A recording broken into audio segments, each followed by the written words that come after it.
Hi, Thomas Brinsko, publisher of BIC Magazine and BICmagazine.com, bringing you the top news of the week. Well, last week in my vlog, I predicted that oil was going to hit $100 a barrel and that Russia was likely to invade Ukraine. Well, here we are. I'm no rocket scientist, but it's happened. Also last week, right before the invasion, Joe Biden said he was going to work like the devil to keep the price of gasoline lower in the United States. Well, forgive me for doubting his ability to do so. Right now, a lot of Democrats and some Republicans are urging a tax holiday on gasoline to temporarily lower the price of gas. It's about 18 cents a gallon on the federal tax there. Others are asking for another release from our Strategic Petroleum Reserve. Neither one of these items is really a long-term fix, and I'm here today to offer the top 4 things that the Biden administration can do to really impact structurally the price of oil and gas in the United States. First of all, we need to move forward with leasing on federal lands. On inland, the federal government is required to have 4 leases a year. Offshore, they typically have 2 leases a year. Biden said that he was going to stop all leasing when he took office. A judge said you can't do that. But administratively, they haven't held a single lease sale since Biden's been president.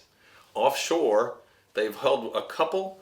The last one was actually ruled null and void, which I talked about last week.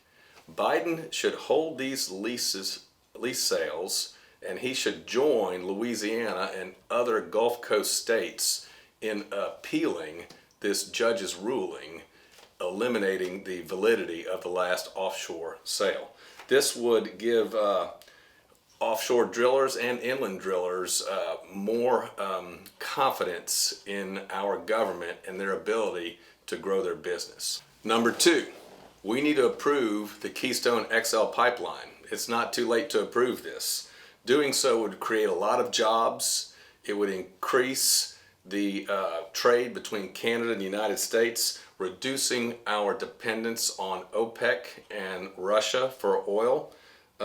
It would also send a strong signal to other pipeline projects that our administration will support you, and we can get a product to market, making it cheaper for Americans and for the entire world.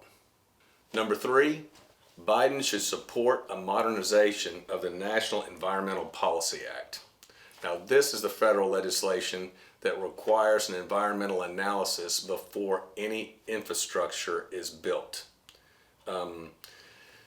We know that this environmental analysis typically takes years and years to get done.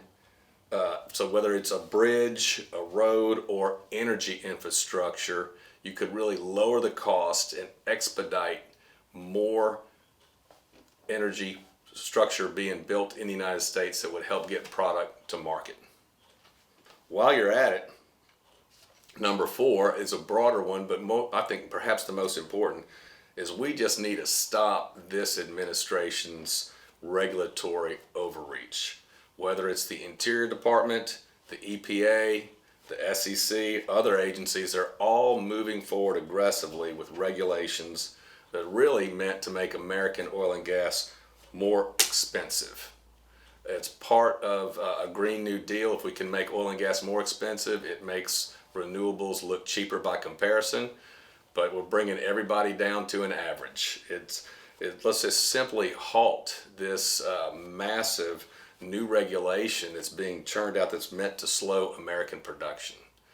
We have decades and decades of natural gas that is untapped. We can get natural gas in the form of liquefied natural gas to our allies in Europe and around the world. Joe Biden and his administration has the tools to release American energy and make this country great again. We'll see what happens. I'll look forward to talking to you next week.